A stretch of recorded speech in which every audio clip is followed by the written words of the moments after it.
Audio? Good.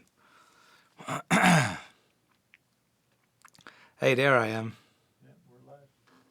Live. Whoa.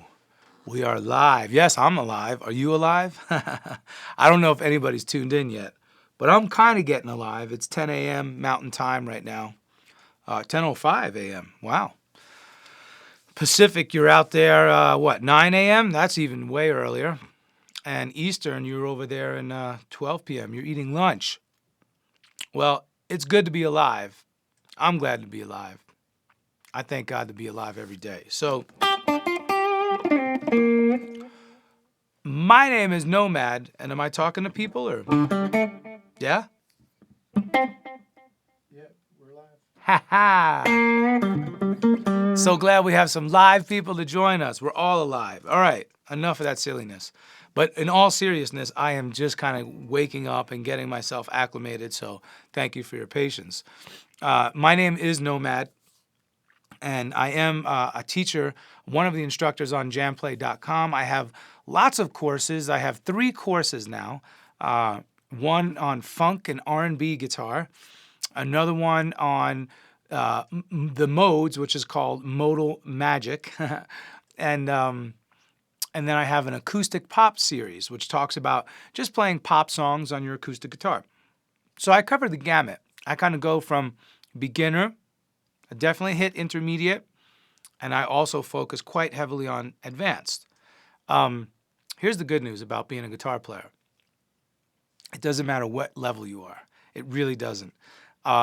Because the way I teach, especially if you're studying with me or watching this live stream or watching any of my quote-unquote canned lessons, I try to break it down in such a way that it's really simple, that even the novice can understand just like the advanced player. There will be some things that are more advanced, and maybe the beginner or the hobbyist says, you know what, I'm not going to really dabble in that. And that's cool. Hopefully you can watch and still enjoy it and still be entertained a little bit and have some fun. That's my goal. Because look, the bottom line is this. Why did we start playing guitar in the first place? I ask myself that often. I know it's not because I wanted to be a millionaire. Definitely not that. Did I want to get a girlfriend? Absolutely. Would the guitar help? Possibly. But really, I wanted to have fun. And I saw my dad doing it growing up. He was playing guitar all the time. So eventually it rubbed off on me. And maybe you guys have a similar story. But you know what? Before we dig into the lessons, I'm going to jam a little bit. After all, this is called JamPlay, right? This is the jam track we'll be using for this lesson today, for this entire live cast today. It's a little blues thing in the key of G.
All right, I don't want to bore you too much. I can sit here and jam for hours. But actually, I'm still getting warmed up. So, hey, this is a good point. One of the things definitely, especially if you're over here on my side of the country, it's still morning time. Warm up, loosen up. For those of you on the East Coast, you've been running around already doing some things, maybe working or doing errands or whatever. But it's always a good idea to stretch, A couple little stretches. A good buddy of mine showed me a really cool stretch the other day. You take like a little bar stool or a table or whatever. You put your hands flat on it. You stand up straight over your hands. You push down and keep your fingers spread. And you just hold them like that. And then after maybe 30 seconds or so, then try to turn your hands this way, still keeping your fingers spread. And it really opens up all these muscles and tendons in here. And as guitar players, we do not want to get tendonitis or tennis elbow or anything like that. We want to stay away from that stuff. So just stretch out a little bit. For those of you who are just joining us, welcome. My name is Nomad here at JamPlay. I am, going to be teaching a live cast series this entire weekend, all 3 days, starting right now. Today's concept, today's lesson, we're talking about how to, let's back up. The whole weekend series is how to improvise a solo over any song. So simple soloing, okay? We're going to really analyze how to break it down to learn how to play solos over just about anything. Simple soloing. And today we're going to start with the ska method, which I'm looking at my notes here. I just want to make sure. Yes. So ska. What is ska? A lot of you know ska as, here it is. Here's my course schedule. A lot of you know ska as a type of music, like a genre, a style. And that is true. That's S-K-A, ska. No Doubt was one of the biggest ska bands that kind of brought, made it popular as pop. And they had ska elements, although they weren't hardcore ska. They had ska elements. Anyway, this ska is different. S-C-A instead of S-K-A. S-C-A, scales, chords, arpeggios. What does that mean? It's like, okay, great. We have scales, we have chords, we have arpeggios. First, does anybody know what an arpeggio is? Because that's always the tricky one. Any takers? Drum roll, please. I have to give them a second. Sometimes there's a little lag between. Okay, of course. Anyway, it's quite all right. I keep looking down at the screen to see myself. It's so funny. You can kind of see it, and then you look, and you're like, wait, is that me? It's fun stuff. Okay, ska. Scales, chords, arpeggios. In all seriousness, in order to solo, you have to know what scale to apply over each chord that's being played. And in the same manner, when you're playing these scales, it's nice if you can incorporate some arpeggios. Now, I'll answer the question. An arpeggio is just a broken chord. So if you have a G chord, take off that distortion, okay, or that overdrive. Here we go. Here's a G chord. You play it all at the same time, that's a chord, right? Well, if you just take one note at a time,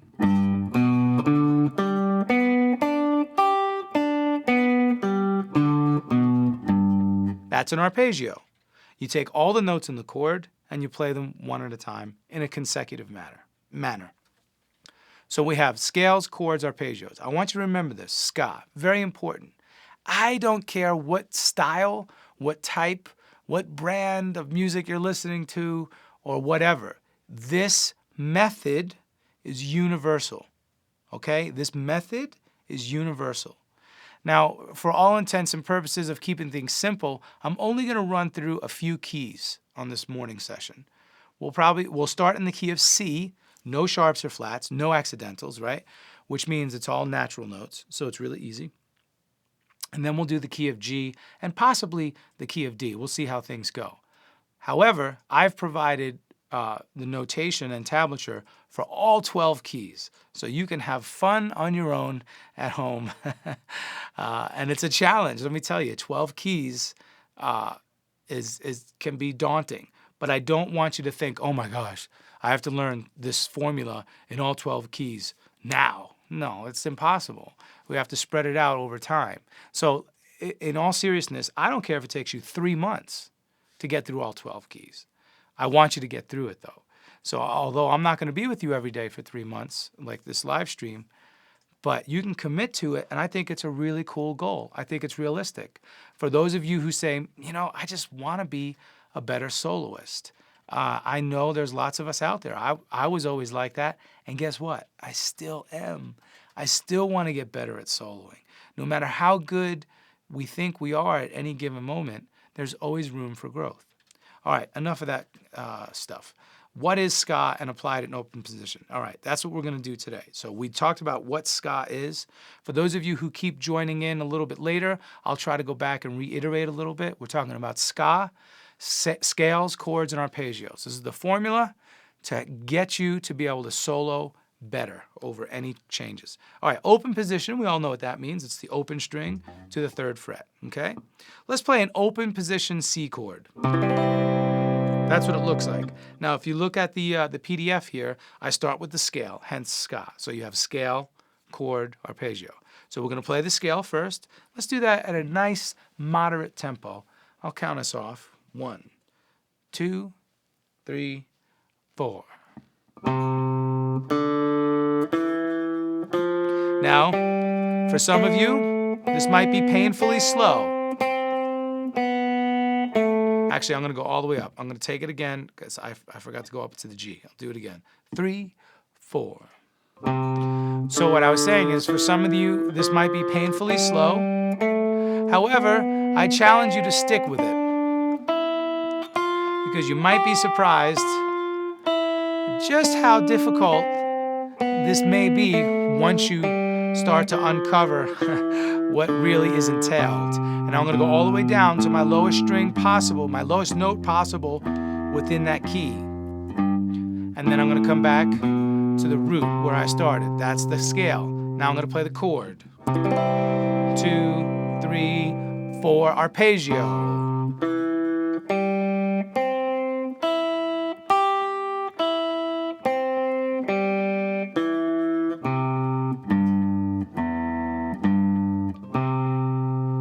Okay, that was the first one. If you didn't play along with me, or if it was too fast, don't worry. Have no fear. Nomad is here, and I will help you get through it. I promise. Okay. If you buzz through it and you're like falling asleep already, all right, Nomad, you're boring me. I'm sorry. Hang in there, because I guarantee you I'm going to throw some stuff at you in a minute or later on today that's going to challenge you. So let's find that happy middle ground. What did I just do? I played the C major scale, I played its chord, and then I played the arpeggio. What is an arpeggio exactly? It's a broken chord. We just defined it. Any takers on giving me like the exact theory behind an arpeggio, what it consists of? Any takers on that? I'll wait a minute. I'll do my own drum roll. I was never a drummer, so. Yeah, there's always some variation in the leg. Some people might not see it for another 10 seconds or. Gotcha. We had a lot of people that did know it was said it was notes played at one time, a chord one note at a time, playing individual notes of a chord. Somebody said it was a pasta with veggies and cream sauce. Ooh, that sounds good. Don't do that to me. What do you make? You making me want to eat that now. Bringing out the Italian side of me. Yes, I'm half Italian. Don't have any theory answers yet, though. No theory answers. Okay. Besides the pasta and the cream sauce and the veggies, which sounds amazing, an arpeggio is a broken chord. A chord formula, or a triad, is a 3-note. So a triad is a 3-note chord. A chord formula consists of the root, the 3rd, and the 5th. What do I mean by that? The root, the very first note of the scale, the 3rd scale degree. So in the key of C, that would be E, because you have C, D, E, right? C, D, E, that's the 3rd. And the 5th scale degree, which is G. G. C, D, E is 3, 4 is F, 5 is G. So C, E, G. That's your C triad. Okay, which a triad means 3-note chord. When I say play a C chord, you can play the full chord as you know it. Whether it's this one, this one, this one, this one, this one. You get the idea. That's a full-blown C chord. We're using like anywhere from 5 to 6 strings. If I said to you play a C triad, now you only have to play 3 notes, C, E, G. Okay. And when I play them separately, that's the arpeggio. When I play them together, that's a chord. I just wanted to clarify that. So we got that. Here's why it's important. When you're playing a lead, a solo over a song, and you have a chord progression, guess what? If you play the arpeggios for each chord, you're done. Your solo is going to sound amazing. Because what you're doing is you're emphasizing the chordal harmony. And when you emphasize the harmony of the actual chords that are going by, now it's going to sound pleasing to the ear. It's going to be so cool. And your solos are going to sound really neat. They're not going to sound like your typical blues pentatonic form solos. They're going to have a different kind of texture to them, which is what we like. It's fun. Don't worry, I'm also going to teach you how to apply all the minor and major pentatonics for your soloings, but for your solos. But this is a cool method as well. So is everybody following with me so far? I don't want to get ahead. I did have one quick question. Why didn't you just hold the chord while doing the arpeggio instead of lifting each finger? Great question. Okay, so you can just hold it and go like this. And that's perfectly normal. That's fine.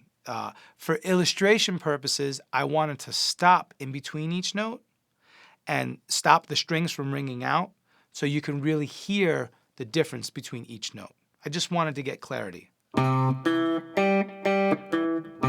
That's all.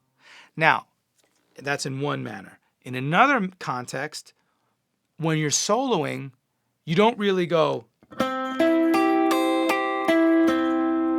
let the strings ring out all the time when you're soloing, especially when you're using single notes, right? Because you want to make you want to make the distinction between each note so you can really hear it. It's like having a conversation. You don't want to just run on a sentence. You want to give time in between your words. You want to say, hey, how are you? Great. Oh, I'm doing well. Versus, hey, how are you? Oh, that's great. I'm doing well. You know, what just happened? So that's why. That's within the soloing context, that's why. Within the illustration context, the other explanation. Everybody get this so far? Seems like it, yeah. Good. Do we need to run through this pattern again with the scale, chord, and arpeggio in the key of C? I'm totally cool with doing that. Does everybody want to do that, or do we want to move on maybe to a new key?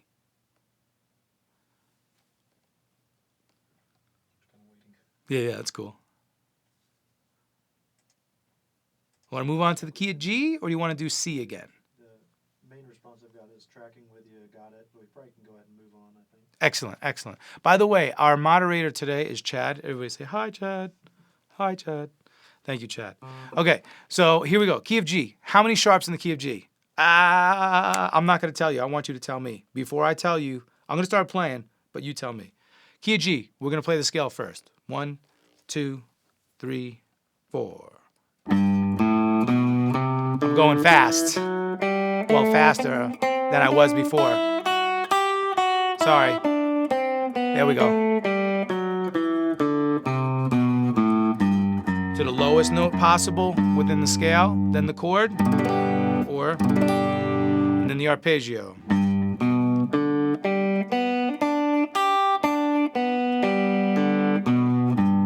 Now it's hard sometimes, especially with those open strings, they do kind of ring out.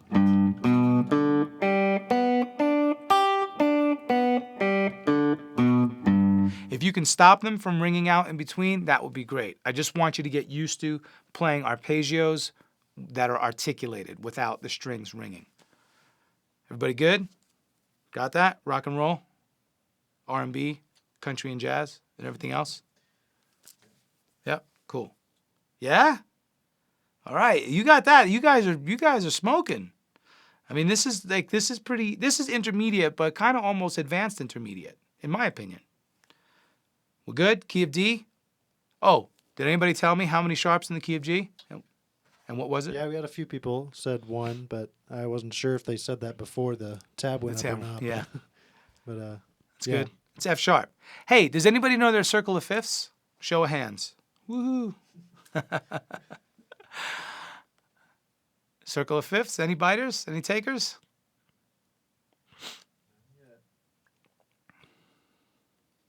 Circle of fifths.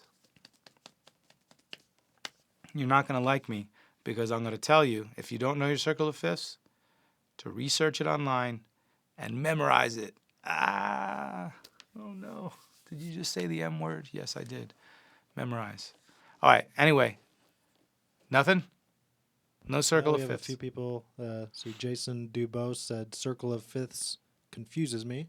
Okay. Hamster brain, circle of fifths, yes. So it seems like we have some that have an idea. A few Okay. people on live stream, so they're learning. So Okay, so the circle of fifths is just a tool. So if it confuses you a little bit, Jason, hang in there. Don't worry. Let me see if I can explain it real quick. And then after you have this explanation, I would like for you to go back to the old Google machine, type it in, look it up, or you can do that right now. Get a circle of fifths in front of you. It's a circle. I like to go clockwise, so I go to the right. Start at the top. It's the key of C. So I'm sorry for that's the right for me. This is the right for you, reverse wise. Anyway, start at the key of C at the top. There's 0 sharps or flats in the key of C. What is a sharp or flat referred to? It's referred to as an accidental. So if somebody says, "Oh, you played the wrong accidental," that just means, "Oh, you didn't play the right sharp or flat." Nobody's ever going to say that to you, but you get the point. Accidentals are sharps and flats. The key of C has 0. It's all natural notes. What do I mean by natural notes? I mean they only eat a diet of pure grains. No, I'm kidding. Right? Okay, you get the idea. It's C, D, E, F, G, A, B, C. All natural. There's no accidentals. Move 1 click to the right, for you, the right of the circle of fifths is the key of G. Now, why would they call it the circle of fifths? Well, I just gave it away because you went from the key of C to the key of G. What type of interval is that? From C to G is I'm going to say it, but I want you to say it first. I want you to type it before I say it. From C to G is what? What type of interval? I'll wait because this is important. Jason, do you have an idea? oh, there we go. Hamster brain said a fifth. A fifth. Hamster brain, love it. It's a fifth. Do we understand why that's a fifth? Well, we just talked about it, right? From C to G is 5. 1, 2, 3, 4, 5. From C to G, that's a fifth, okay? That just means that we went from C to G, it's a fifth. That's why we call it the circle of fifths, because it's a circle and it moves in fifths. That's it. So that's the first part of the mystery. Super easy. The first key at the top is C. The next one to the right is G. The next one to the right of that is D. From G to D is a fifth. The next one from there, from D to A is a fifth, and so forth. Okay? So that's the only reason why we call it the circle of fifths. So easy, right? You got that? Now, when you look at it, if you typed it up in Google, it'll pop up right away. You'll get a million graphics of circle of fifths. So hopefully if you can keep one on your desktop computer there handy so you can reference it, okay? Now, we did C, no sharps or flats. The key of G has 1 sharp. It's F sharp. And it's notated on the circle of fifths. You don't even have to know why it has an F sharp. I don't care about that. You could drive a car without knowing how to build an engine, right? I don't know how to build an engine, but I drive my car. So we don't have to know why it has a 1 sharp. It just does. That's what I want you to memorize. You memorize the fact that C has 0 sharps or flats. G has 1 sharp, it's F sharp. Keep moving around the circle. D has 2 sharps, F sharp and C sharp. A has 3 sharps, F sharp, C sharp, G sharp, and so forth. Move around that whole bad boy, go all the way around to the flats, come back to C, memorize that junk. There's 12 keys. You could do it in 12 days. You could do it in 12 weeks. And if you really want to take your time and get familiar with everything, do it in 12 months. That way, 1 year from now, you will have mastered the circle of fifths, okay? And I have provided documentation here, these PDFs with tablature and notes for all 12 keys in the ska formula, in the ska format, which is scales, chords, and arpeggios. So again, if you are pressed for time, you don't have as much time as you'd like daily, just say you're going to do 1 key per month. In what is this, October, I'm going to start with the key of C. In November, I'm going to go to the key of G. In December, I'm going to go to the key of D. And so forth. In a year's time, you'll have the whole thing mastered. And you'll be able to play all the scales, all the chords, and all the arpeggios in each of the 12 keys. Now, if you have a more lofty goal, you have more time, do it in 12 weeks, 1 key a week. If you're super, super motivated and you have nothing but time on your hands, do it in 12 days. Take the 12-day challenge, all right? So who's up for the 12-day, 12-week, 12-month challenge? Any takers? Come on. Come on. I'm going to roll my pick. I know I got a taker, at least one. Tell me I got one, Chad. Just waiting. Waiting. I got takers. I'm rolling the picks, I think man. we will. We have a good group here today. I'm rolling the picks. Let's see. I bet we have at least 3 takers on my challenge. What is the chat forum going to reveal? The chat stream. Well, on live stream, looks like John is volunteering other people. I love that, John. I'm sorry, what else? He said that Ev is. Ev? Ev. The Ev? Ev is. He's going to take the challenge. We got at least one. I'm down, Jason says. Good. I've needed to learn the circle of fifths for a long time. Good. Dr. Tom says absolutely. Good. All right, yeah, they must just now be seeing the stream. I should be a betting man. Lots of people. Evan's down. I should be a betting man because I won the bet. I knew I was going to get at least 3 takers. All right, now whether you do 12 days, 12 weeks, or 12 months, I don't care. You can actually type it in and say, tell me what you're going to do. But listen, tell your friends, tell others. Put it on your calendar and your computer and your phone, your tablet. Remind yourself. Stick to it. Just like a diet. Sorry, don't mean to be like so boring and strict. Oh, we got to do this diet. No. Think of it like this. It can be fun. You know why? Here's how I find fun. Because oftentimes as an adult, we don't get to have fun like kids do. It's cool to be a kid. You get nothing but fun. I take a challenge and I try to find the fun in it because if it's something I can't do right now, how fun is it to challenge yourself and then in a certain time period be able to look back and say, wow, I can actually do what I thought I couldn't do. That's fun to me. I'll give you an example. The other day I went up to the Rocky Mountains. I'm out here in mountain time. I was like, man, I'm not going to pass this up. I did some rock climbing. Yes, my buddy with me thought I was crazy. I did it. Never really done it before. I just went for it. Now, I'm not talking about it wasn't like this or it wasn't like this. It was more like this. But I still did it. And guess what? After 30 minutes of rock climbing and getting to the top of where I was headed, I was invigorated. That was the most fun I've had in a long time. Because I was like, holy cow, I can do this. So think of that. Think of learning the circle of fifths, this 12-day, 12-week, 12-month challenge in the same way. All right, moving on. Key of G. We have G sharp, F sharp, right? We just did that.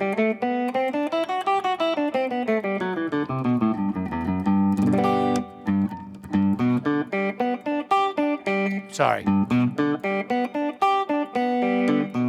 It's a little tricky. You got to be careful, especially with those open strings. Key of D. The next ska we're going to do is the key of D. Now watch my fingering. It's a little interesting because we're in an open position, right? I don't want you to play closed positions yet. We'll get to that. But open position will be a little different. You can do this.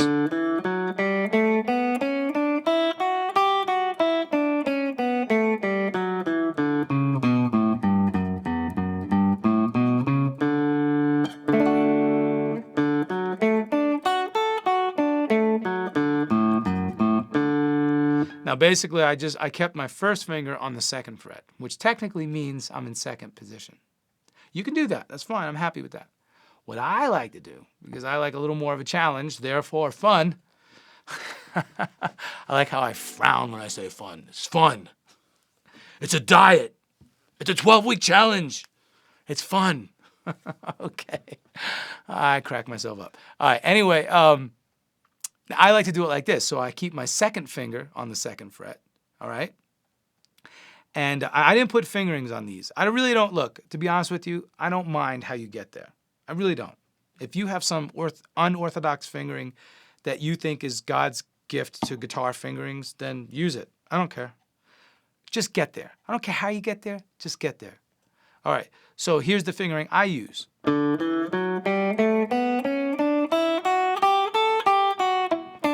Well, I didn't go to the A, so I just go to the G.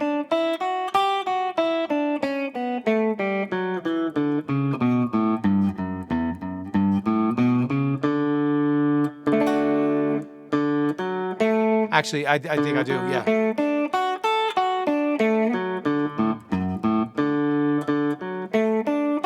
See that? I mean, you can switch it around. It doesn't really matter. But the whole point is, you know,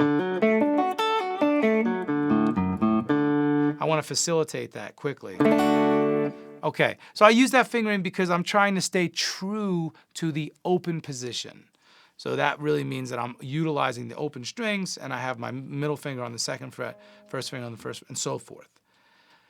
Now, positions are a finicky thing because they allow a one fret shift in each direction. So if I tell you to play something in fifth position, that technically means that your first finger would be on the fifth fret. You can play your minor blues scale, A minor pentatonic. That's fifth position. However, theoretically, you could still be in fifth position if your first finger stretches to the fourth fret and if your pinky stretches to the eighth fret. You're still in fifth position.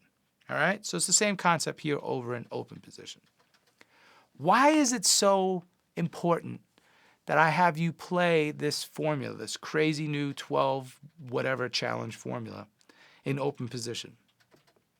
Well, a very wise teacher once told me, if you can play it in open position in any key, you can play it anywhere on the neck in any key.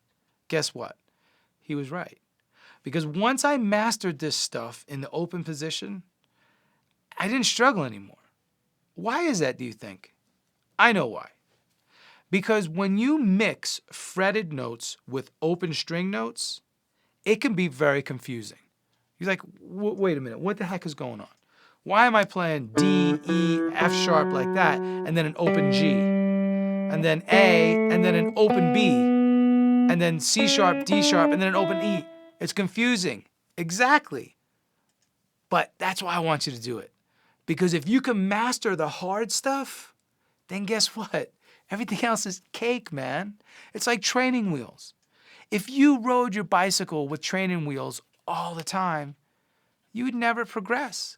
It wasn't until your mom or dad said, or somebody else said, look, let's give this a shot. I think you can do it.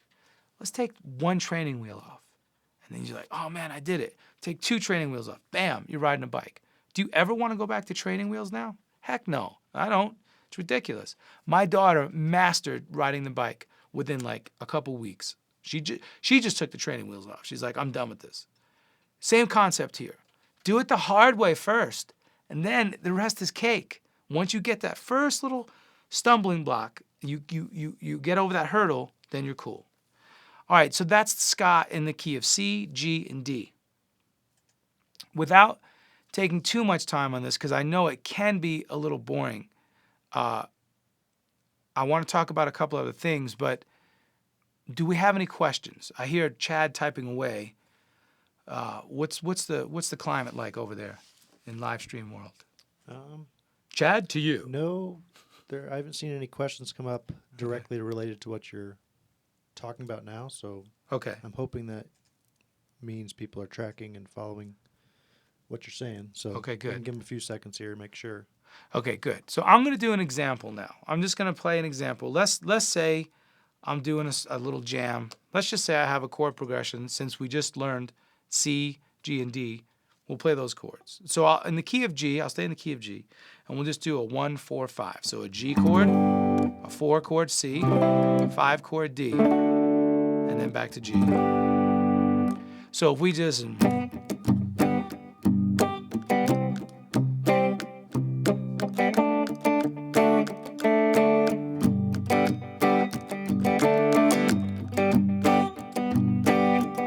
right?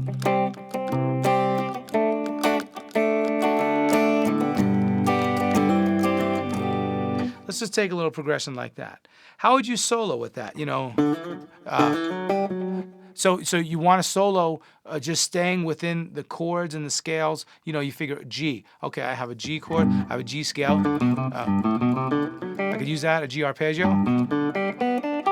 Right? So it's the same thing for the C. Now, when we go to the C and the D, I don't want you to play their exact scales. I just want you to more focus on their arpeggios. Okay? So let's just start with that first.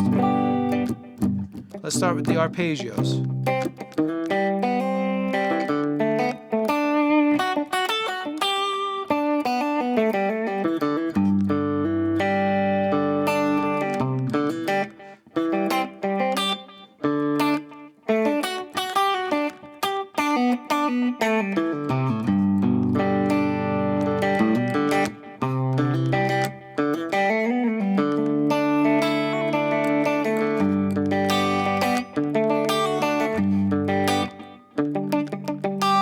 am I doing?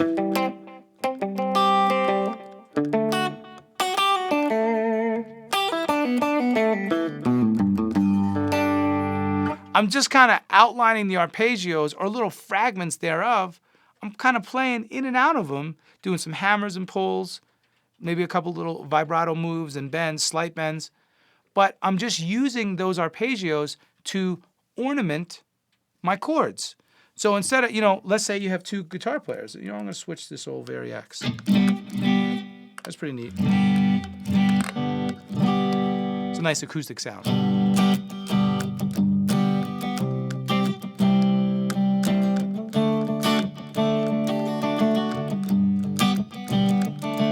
So let's say your rhythm guitar player is playing that. And then it's your turn, and you might want to come in with a little electric.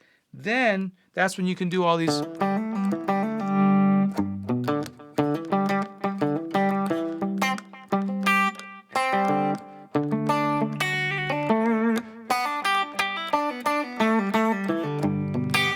And all I'm doing is focusing on the arpeggios and finding little notes to play in and out. So again, I'm ornamenting my chords. So you put those two things together and it sounds kind of cool. That's the concept. Now, I limited it to open position so we can really dissect what's going on here. But you could take that same concept and apply it anywhere on the neck and it holds true. So let me give you a couple other examples. Let's find a little a jazz box. By the way,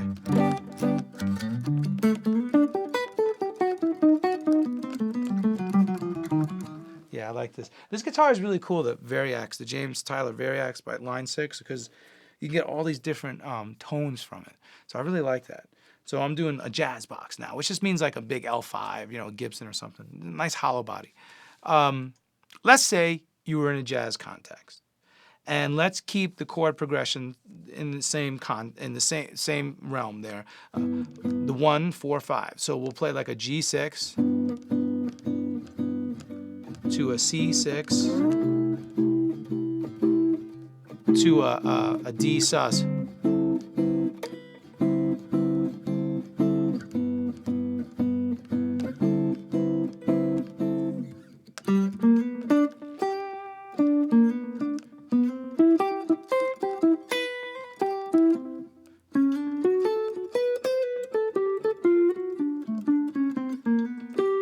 Okay, well, how did I get there? It sounds pretty cool, right?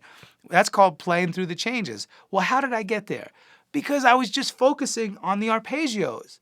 I know, now I'm moving around positions, only because I've mastered the open position concept. And then I've done it through all my other positions on the neck. But that's taken me years. So again, be patient. But I know that if I focus on the arpeggios, I'm going to come up with a pretty pleasant sounding solo.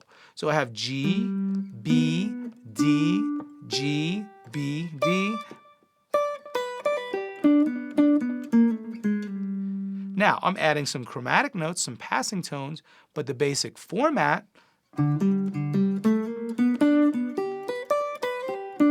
is the arpeggio. Then I shift to the C, then to the D. Right? Now I'm doing a lot of other techniques where I'm using some encircling, which means I take a note that I want to hit, I hit the note below it, I hit the note above it, and then I land on that actual note. So I want to hit this note, this F sharp, which is the third of D, D, F sharp, A, but instead of hitting just that note by itself, I encircle it. I start with the note above, I go to the note below, and then I land on the note.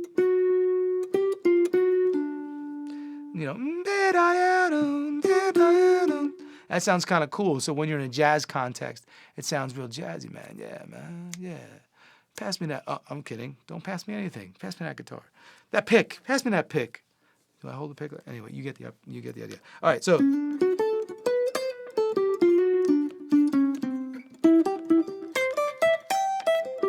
See, I'm just playing the arpeggios all over the neck. Anywhere. Now I'm doing some sweeping and all kinds of cool little techniques. But nothing's changing. I'm playing the arpeggios, guys and gals. It's really cool. The arpeggios. I could build a whole solo just by playing the arpeggios of the chord progression. Don't you think that's kind of cool? I need a water break. Any takers on this? Any buyers? Anybody gonna talk back to me? Give me something to react with? Questions? Comments? Snarls? Pasta jokes? I love pasta. Well, let's see. John Mueller said this is great. John Mueller? Fun. Yeah. Did you say John Mueller? Yeah, I did. John Mueller, are you from California? If that's Johnny. Everyone's pretty quiet now, so they must just be following along. Practicing. Good, good. Trying these little concepts. If that's John Mueller from Burbank, I love you, Johnny. I love you all. Thank you so much for coming. Seriously. It's so cool. I love this, by the way. You know, back in the day, when I grew up with horses and buggies and lanterns and things, we didn't have live streaming. So I think this is really cool. Yeah, John said yes, sir. So it must be the. My boy Johnny. I love you, Johnny. A shout out over there to Johnny in Burbank. All right. This is great. Oh, here we go. We got a question coming in. Let me put it into our forum here.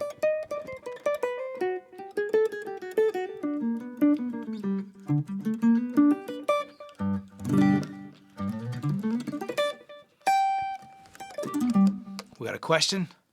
I love playing Yeah, through arpeggios. It always so- takes a second. I Okay. put it into our forum over here. Now I can. Oh, Great. wrong one. Let me move down. That one's for later. Oh, we'll save that. Awesome. Yeah, it's not listening to me. There we go. Okay, Hamster Brain asked, Mhm. is it better to know notes or shapes when you're starting to learn? This is a great question. I don't want to confuse you, Hamster Bee, but both.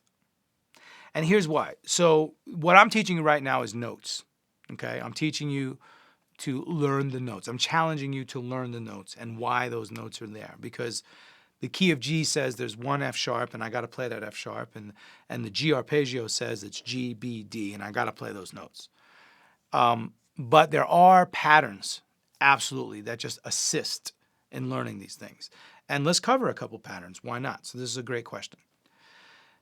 Let's talk about the pattern. Let's get out of the open position because there's really no patterns. You know, each chord is different fingering because it's a combination of fretted notes and open notes. The patterns happen in the closed positions. The first closed position we run into really is second position, which means your first finger basically lives, you know, around second position, okay? Or second fret. Here's the G scale in this position.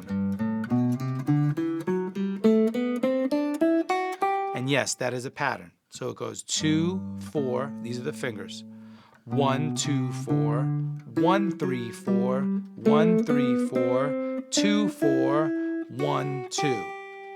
You got that? 2, 4, 1, 2, 4, 1, 3, 4, 1, 3, 4, 2, 4, 1, 2. Okay? That's that pattern for the scale. Now the arpeggio pattern in this position for G looks like this.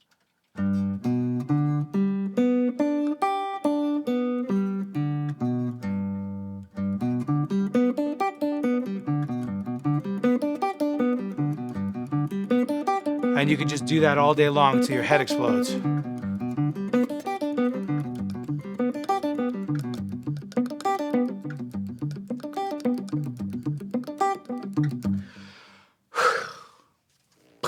Right? You get the idea. That's boring. I love it, but it's boring. But I love it, but it's boring. But I challenge you to do it. But don't do it all the time. You don't got to go crazy with it, man. Especially if you're not trying to be like a freaking celebrity guitar god. Don't worry about it. I want you to play what your heart feels. I want you to be content. I want you to be happy.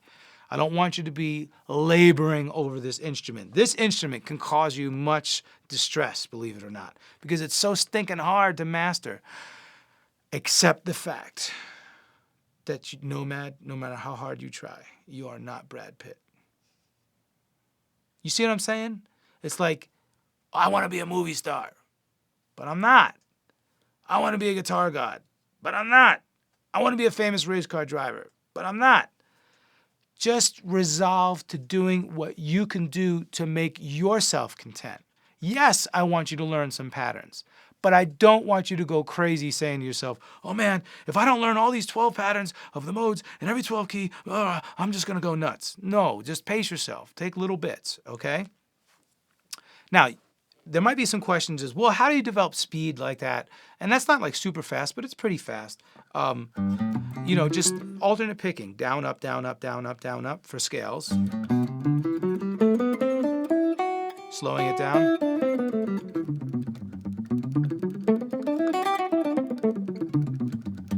Okay, now, and you can notice that I'm using a muting technique. I'm placing my palm. See the palm there, guys? See what? Wait. I'm gonna make this palm. There he is. See that palm? The palm part. Place it on the bridge, the side of the palm rather. Okay, and then you get kind of a muted tone.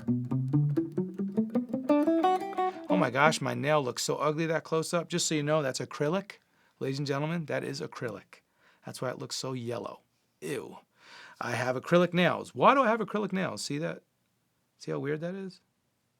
Yeah, there you go. I have acrylic nails because I play lots of music that requires finger picking. See that?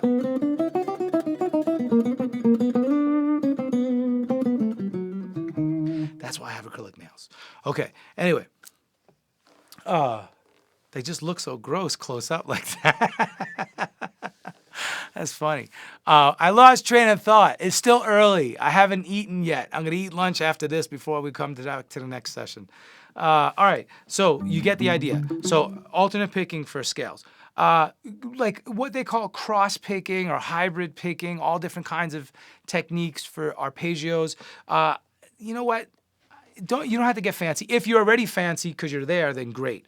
But if you're not there and you just want to learn how to play some arpeggios, just do alternate picking. So down, up, down, up, down, up, down. Down, up, down, up, down, up, down.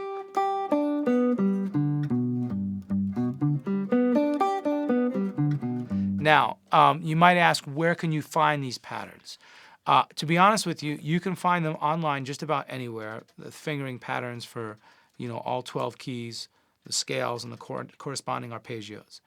I'm not that much of a stickler on where you get this information, or how you're absorbing it, or how you're practicing it, or how you're even executing it.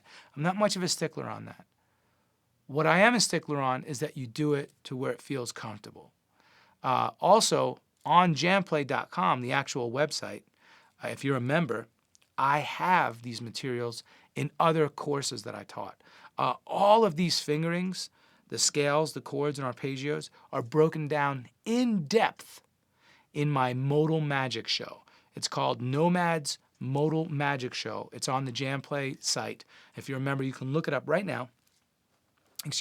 You can get access to all of those PDFs with the tablatures that explains it all. That gives you all the patterns, okay?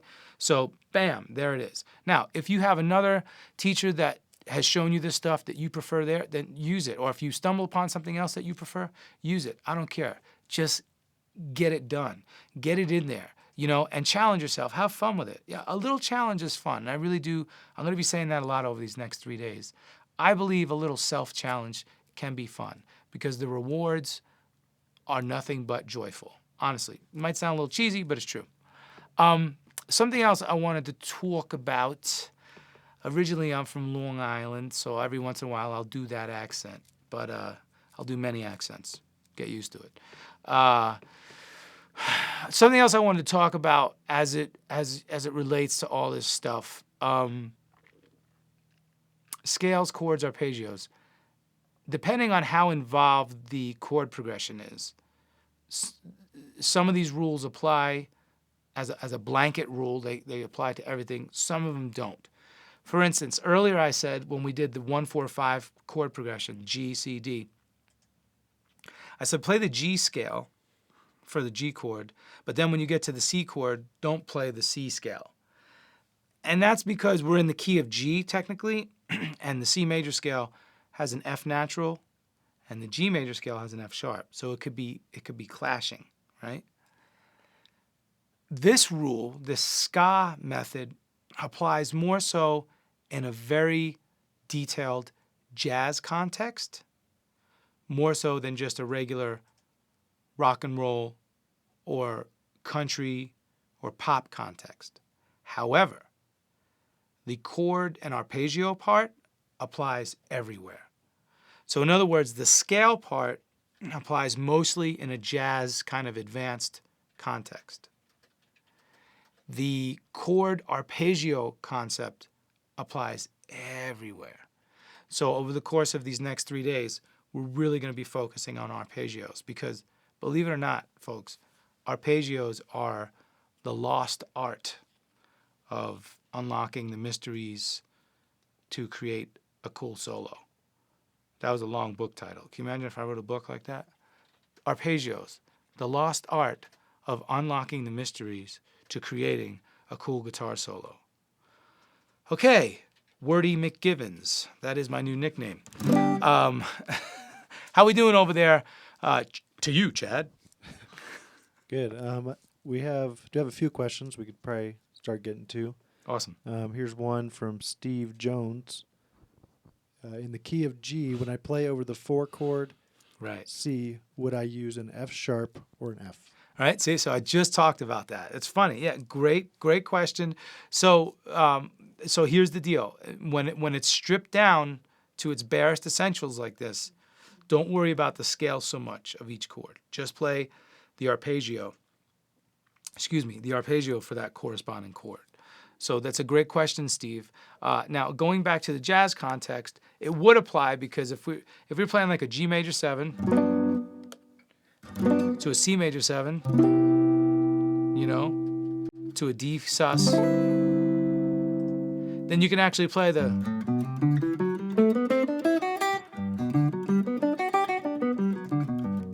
and then you can play the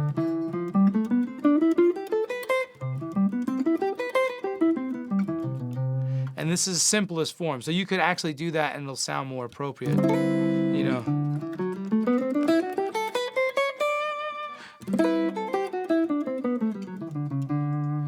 Again, like right there, I'm in the key of G, but I'm playing a D sus 11 or a D sus 13 chord. So I play the C natural, but then real quick I played the C sharp, but I resolved back to the D. So the rules kind of change the more advanced you get with it. But look, the basic principle is there, okay? So remember, ska, scales, chords, arpeggios. And when we start applying them in a song context, which we're going to do here in a few minutes, we're not going to be so concerned about the scales. I need you to know the scales because I want you to know it for the future, and I just want you to know it as a foundation. If you, again, with the whole car analogy, you don't need to know how to build an engine to drive a car, but if you have a foundation in some car maintenance, knowledge, it would help. If you know how to change a tire, if you know how to, put windshield wiper in or radiator fluid or whatever, or oil, if even if you don't change oil, if you know how to put more oil in if you need it, it helps. So that's what this is. These scales, they help. They're gonna help. So if you can commit to just knowing them now, and again, we might not need to know every single application or exactly how they're built or why they're relative and relevant, rather. But if we know them, it'll help. All right, so this jam track that I created for this first day, I'm looking at my notes here, day 1. So we're at session 1. We're just getting started, gang. Ska, scale, chords, arpeggios, applied in open position. This is session 1. And then we're going to have a mid-afternoon session and then a late afternoon, early evening session. These concepts are not meant to be covered or mastered in an hour and a half. You know what I mean? So it takes time. So be patient with yourself, challenge yourself in small increments. Okay, getting to the jam track. So I created a little bluesy jam track. The thrill ain't quite gone. Yet. And yes, my inspiration was B.B. King, The Thrill Is Gone, which is a classic example of a minor blues. Minor blues, beautiful. It just adds a certain depth to it. Yes, it is a little more gloomy. You can hear that minor overtone, which creates a little bit of a sadder element, but it's really neat. What I did is I played the first A section, the first part of the song, with minor chords, and then I switched it up on you. I played the next section with dominant seventh chords, which are major in triadic form, like in triadic theory. As triads, they're major triads, but they have a dominant seventh on them, which makes them more bluesy sounding, more traditional bluesy. So the minor blues were in the key of G. It would be a G minor 7 to a C minor 7. You can play a D minor 7, back to a C minor 7, back to a G minor 7. Or you can even play this G minor 7. That's your minor blues. So, you know,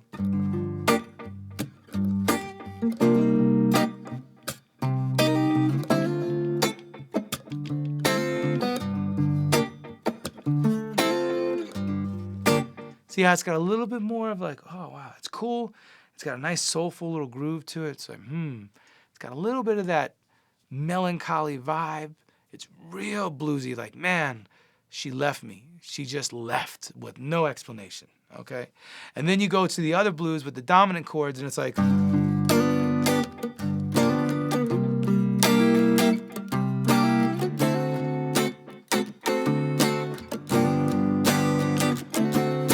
Well, this time she left me, but at least she gave me a note and she packed me a lunch. Like, it's a little more playful, you know? So I don't know how else to describe it. The dominant seventh chords make it sound a little more middle of the road. Not quite so sad, not quite super happy, but middle of the road. So I did both in this context. But I'm sorry, Chad, did we have more questions? We got one more question that's just related to your settings on your guitar. Oh. If you want to hit that, but if you want to, we can wait on that if you wanted to go through your... Yeah, I want to do gear stuff at the end. Yeah. All right, so those are the basic chord progressions. Now I change things around a little bit because once you know the rules, you can break the rules. All righty. For the minor blues, on the D chord, I used a D7 sharp 9, which is the 5 chord.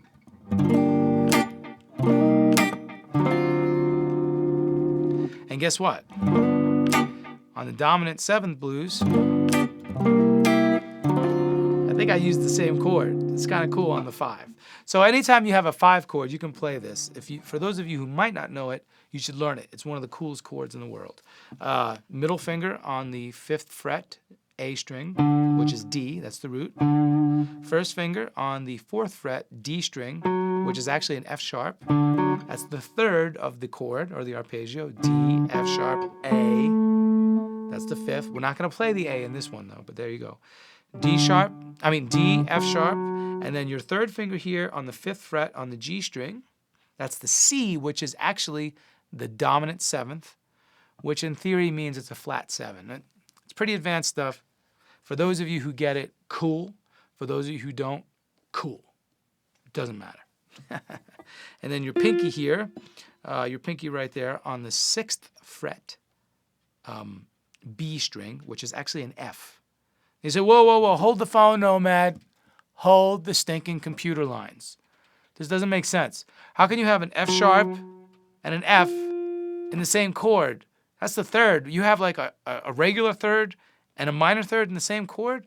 How can you do that? Because I'm conjuring up the spirit of Jimi Hendrix. Whoops, you get the point.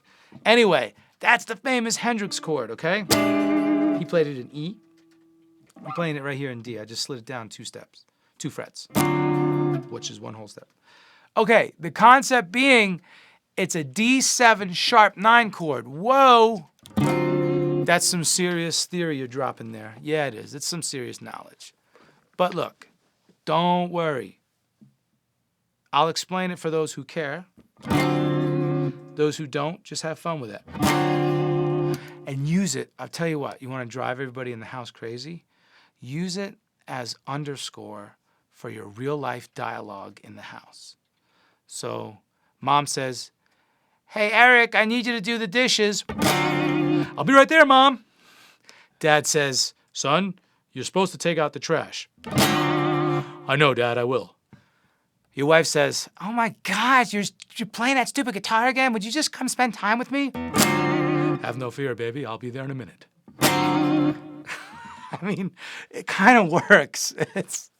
It's fun. Look, I gotta have fun. You try sitting behind 5 cameras and see how much fun you have. So you gotta make your own fun. All right. Okay. You gotta make that face. Or you gotta have a funny voiceover voice too when you do it. Just imagine if William Shatner did it. Every time you played the chord, William Shatner would say something witty. That would be really cool. All right. Okay, so it's the D7 sharp 9 chord. I'll explain that. What is a sharp 9? What is a 9? Oh my gosh, I know, it's crazy. So if you play the scale, in this case it would be, oh gosh. Look, think of it this way. The second scale degree in the key of D is E, right? So in other words, D is 1, E is 2, F sharp is 3, G is 4, and so forth.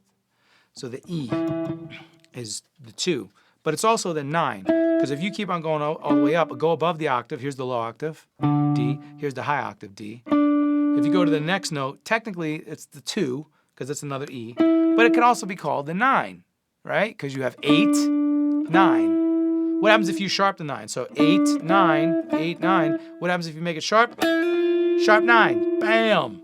D7 sharp 9. Sharp 9. Bam! All right, you get the idea. A little advanced, but still fun. Let's jam out. I'm tired of hearing myself talk. Let's set my jam track here. Everybody hear that? I'll jam, then I'll explain.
All right. Could you hear the difference between the first part of the song and the second part of the song? I could. Here's why. Because I did the minor blues, I was using more of the minor sound, the minor arpeggios.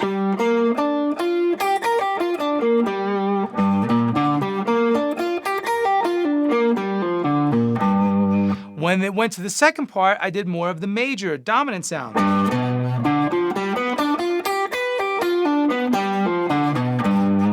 You hear that? You can hear the difference, right? But I was just playing it all over the neck. I wasn't just relegating it to one area. Now let's do it one more time, and I'll just play the arpeggios.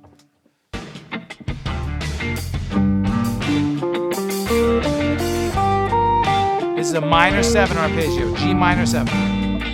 Then a C minor, C minor 7, G minor 7 arpeggio. Whoops, I played a little pentatonic.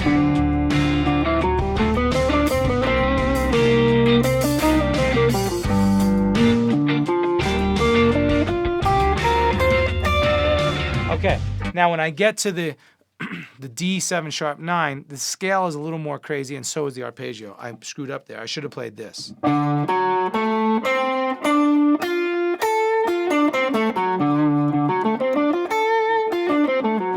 Which is a little weird, but it actually works. So that's that. But you can hear those minor arpeggios, right?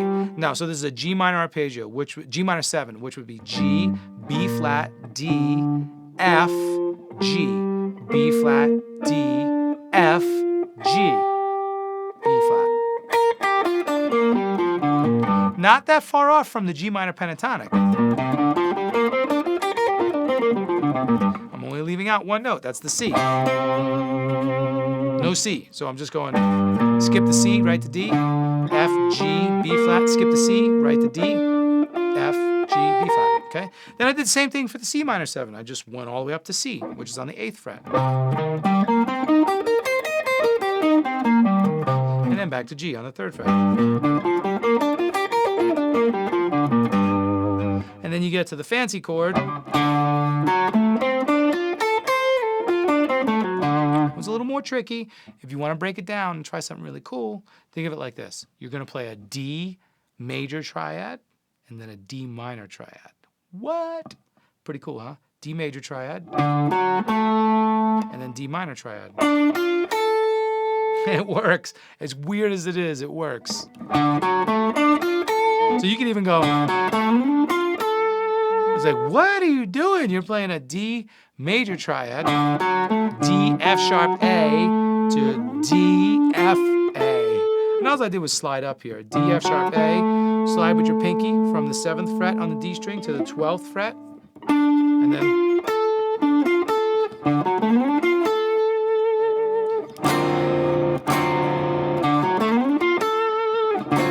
kind of neat. There's a lot of different things we can do. We could also play an F triad, but we won't get into that. So you can play a whole series of, I mean, you could just sit here and play arpeggios just to solo on one chord. You can play 3 different arpeggios. That's how important arpeggios are. They're a really good tool. All right, so you might have noticed I did some fancy finger work there, here and there. Well, again, when I got to the major part, the dominant part, so now,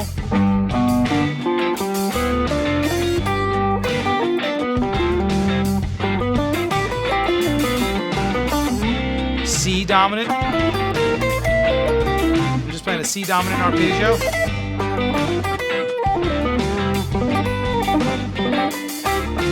Oh, my favorite. Oh, that time I did that, just a regular dominant 7th. Okay, cool. So on the D7, I just did a regular dominant 7th. I had to listen to the recording. So.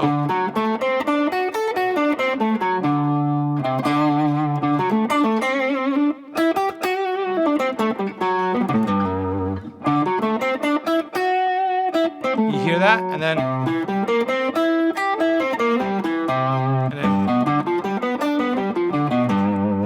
Okay, again, I did not give you, and part of this is my bad. I think I gave you some of the arpeggio fingerings in the next session. I didn't give you all these arpeggio fingerings. The truth of the matter is there's so many of them. For each chord, there's at least 4 to 5 different arpeggio fingerings that are common and usable. And in all actuality, there's even more than that. So I am just trying to get, I'm the catalyst, just to get you to think about this in a different manner. That's all. This is just kind of urging you to explore these territories. Now, if you had to take this jam track and apply it, what I would like you to do is think in smaller chunks. So that's what we're going to do right now. So we're going to take a G minor arpeggio, and we're going to start on the 4th string, and we're going to go down to the 1st. So we're only going to use the top 4 strings. So a G minor arpeggio looks like this. And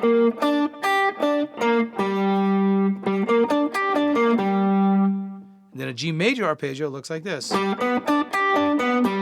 only difference is that flat. So instead of a B flat for minor, it's B natural. for major. B natural for major. B flat for minor. Guess what? Shift it up to the 8th position, 10th fret, sorry, with your 3rd finger, which is 8th position. It's the same thing. It's just same exact form. C minor is E flat. C major is E natural. Shift it up to the 12th with your 3rd finger. Same thing. F natural is minor.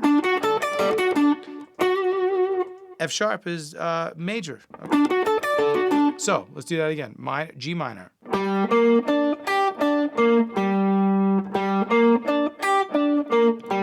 G major.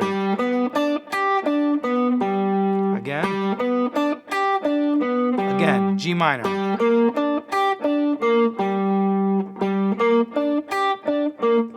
G major.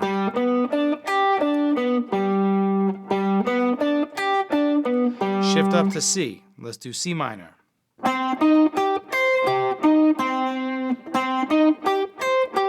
Let's do C major.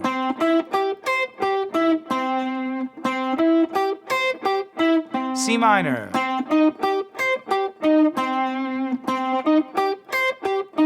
C major. And let's shift it up a whole step to the D. D minor. D major.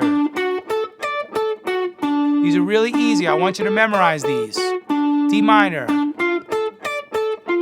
These are patterns that you can definitely memorize. Super easy. 2 patterns. No matter where you move them, it's the same. Now, how do you know what chordal harmony it is? Well, because your 3rd finger on the D string, wherever it starts, that's what chord it is. That's your root. So if you start on a G, then it's a G minor or a G major. If you start on a B flat, then it's a B flat minor or a B flat major. If you start on an E flat, all the way up here, same thing. E flat minor, E flat major. I don't care where you start. B minor, B major. Look, F minor, F major. You see what I'm saying? You remember the old F major cowboy chord there in the open position, which isn't really open, but it's the only one we can get to in that area, so we have to use it, and we have to call it the open position cowboy chord because that's the one it is. Think about it.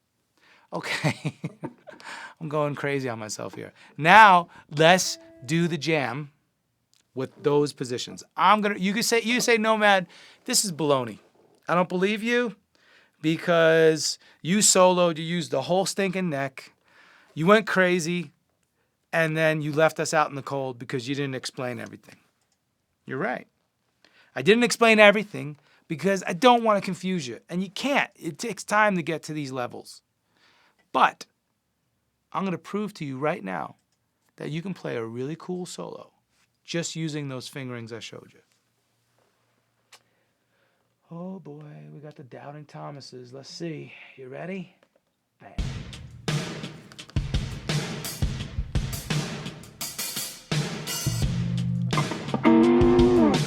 1, 2.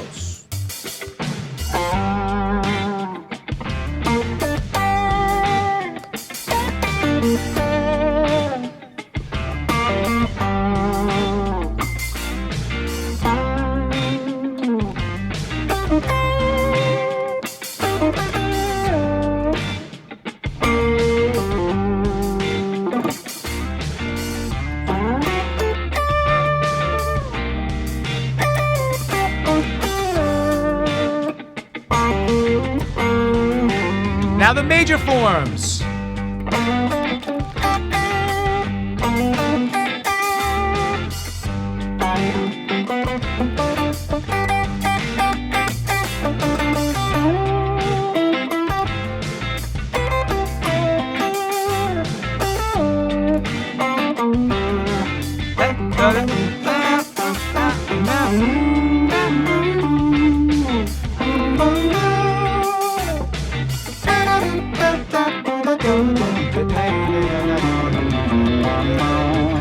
Okay, I went a little crazy at the end just for kicks and giggles, but you get the idea. Now, I was relegated to just those forms, so it sounded a little stiff at times because I can only use those notes, and I was like, itching to get out.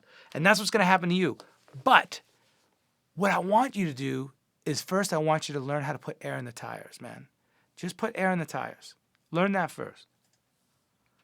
Put the air in the tires. Just learn the forms.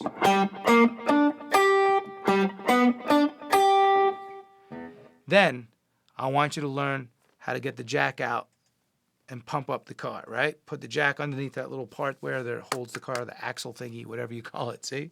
This is how ignorant I am with car stuff. I know how to get the little jack out and find the little thing under there where it's got the metal there. Well, you know it'll support it. Put the jack in there, put the little crowbar, that I know how to do. That's when you get here and you're like, oh yeah, I could do that.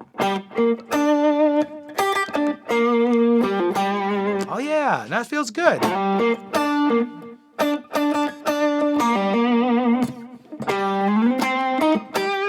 You're jacking the car up, man. Cool. Then, wait, see, I forgot. You're supposed to loosen the bolts. Oh my gosh, you just loosened the bolts. Now we jack up the car. Okay, so you get a little more fancy. You add a couple more notes. You see what I'm saying? So you got, and then you got, you can hit that note too. That adds so much flavor. Check it out.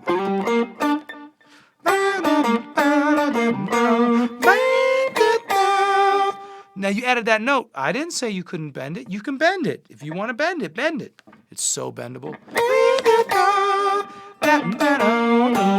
You can bend this guy. You can do a hammer on. You know, even hammer on here. Go to open.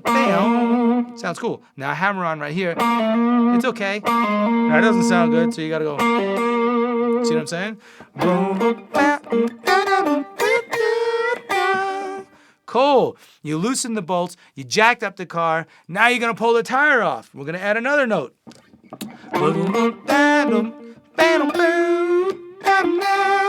Why did I add that? Because it outlines the G minor 7 arpeggio. It's just an F, which is in the G minor 7. G, B flat, D, F, which is the 7th, the flat 7, G, B flat.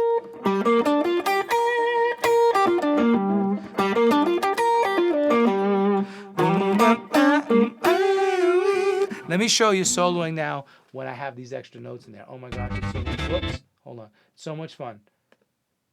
All right, same concept. So I added these extra notes. You ready? We're gonna go crazy.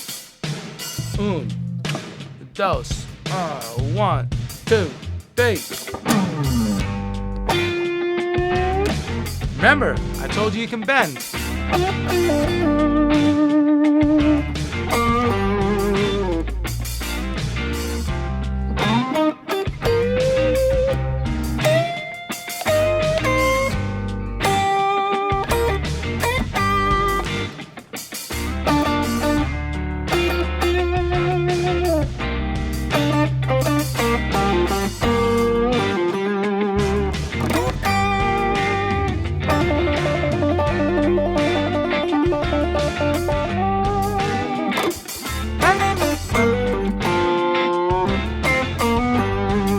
Dominant forms.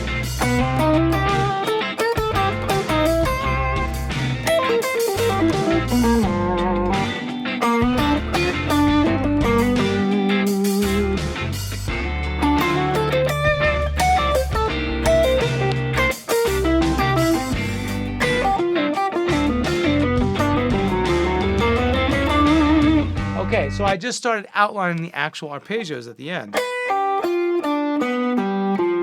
This is the G dominant 7th arpeggio. So G, B, D, F, G, B. And then when I played it descending, I just keep repeating the notes. So I go B, G, F, G, F, D, F, D, B, D, B, G, B, G, F. You can go on, excuse me, forever. G, B, G, F, G, F, D, F, D, B, D, B, G, B, G, F. So that will be.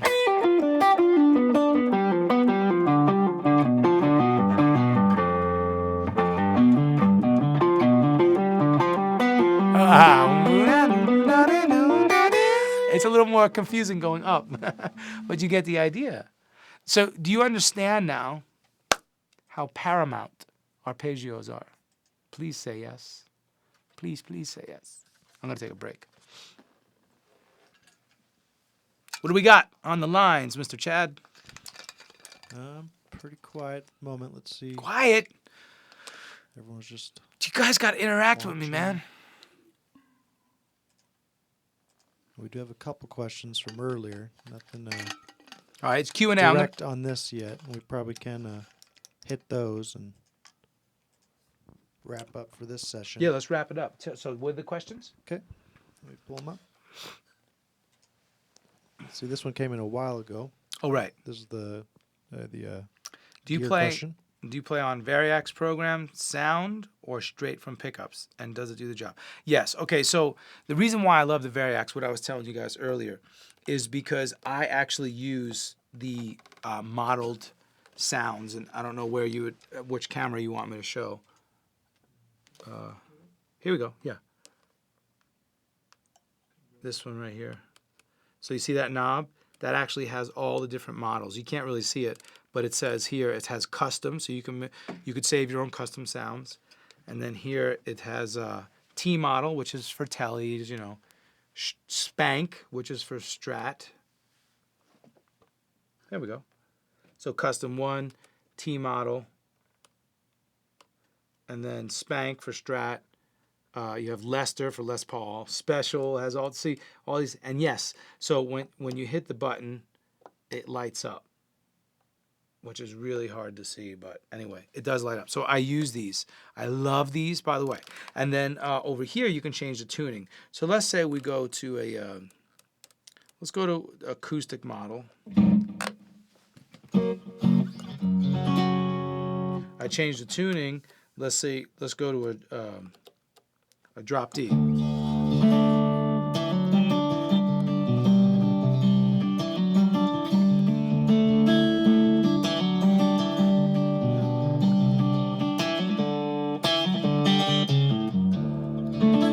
that cool? So that's a drop D, and I didn't touch the tuners. So watch, I'm gonna go back to standard. I mean, that in itself is like worth a gajillion dollars. It does all these cool tunings. And it's got a whole step down. So that's a whole step lower. So I'm playing a G chord, a whole step lower. But then if you play it regular, isn't that cool? I didn't do anything. So yeah, I really do love this. One of my favorite sounds on here, let me see. Oh, this is one of my faves.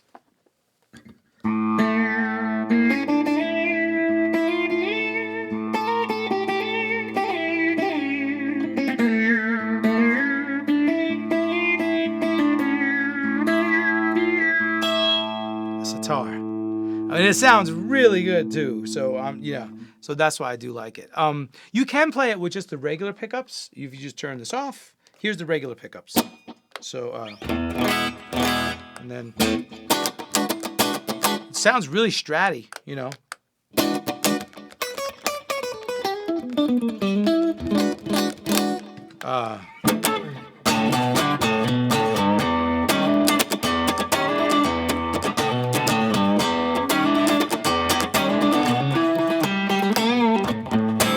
So those are the regular pickups. That sounds pretty darn good. And then if you turn it on, and let's say we go to the Strat sound, here's the Strat pickups. It's a little beefier for sure. And then let's try the funk sound. Sounds pretty good. I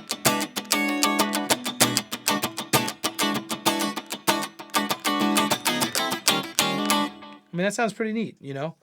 I like the Les Paul for the beef.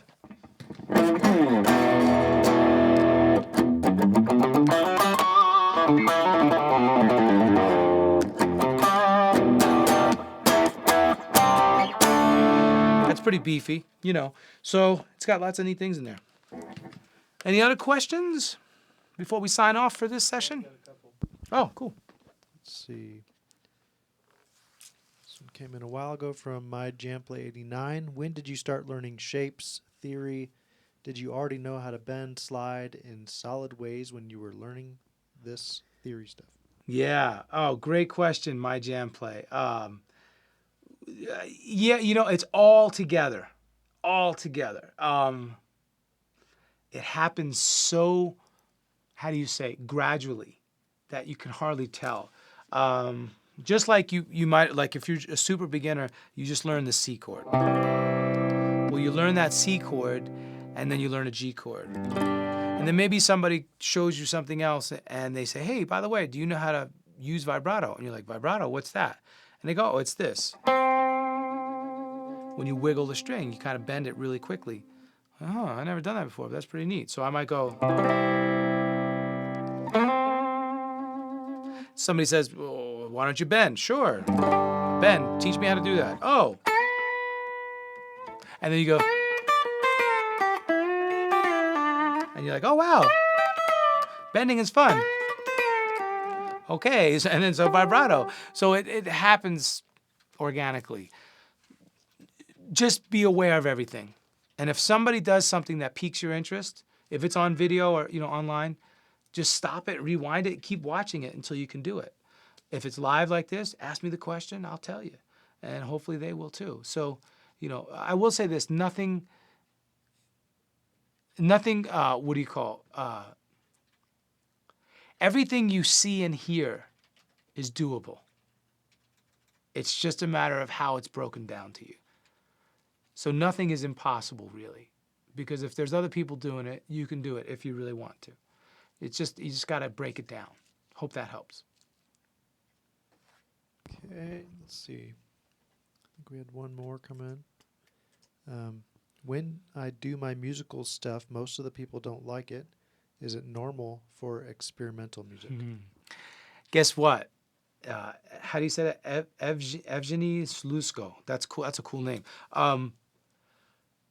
Keep doing it, because if you're doing that and people don't like it, who cares? Do you like it? That's what matters. Usually if people don't like something, it's because one, they don't understand it, or two, they might be jealous. So you know what, man, come on. If you like it, enjoy it. If it's experimental and it sounds fresh and new and unfamiliar, then that's cool. As long as you like it. I'm all for experimenting within reason. I experiment within musical contexts. If it involves anything else, I don't really care for it. I don't care to speak on politics or religion or anything else like that, or, any stuff like that. But as it relates to music, experiment. I love it. So it is normal if people don't like it, because it might be experimental. So, but don't let that stop you. Just keep doing what you do, man. Okay, I had one more come in. Let's see, pull it up here.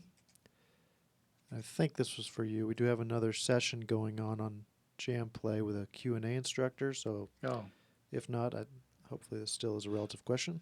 How do you know when to use a major or minor shape? Yes, it always depends on the chord. It always depends on the chord. So if it's a major chord, play a major shape. Or if it's a minor chord, then play a minor shape. So that's the beauty of the ska method. The scale, the chord, and the arpeggio are all interconnected. They're identical. If you're playing a G major chord, you must play a G major arpeggio. Okay? I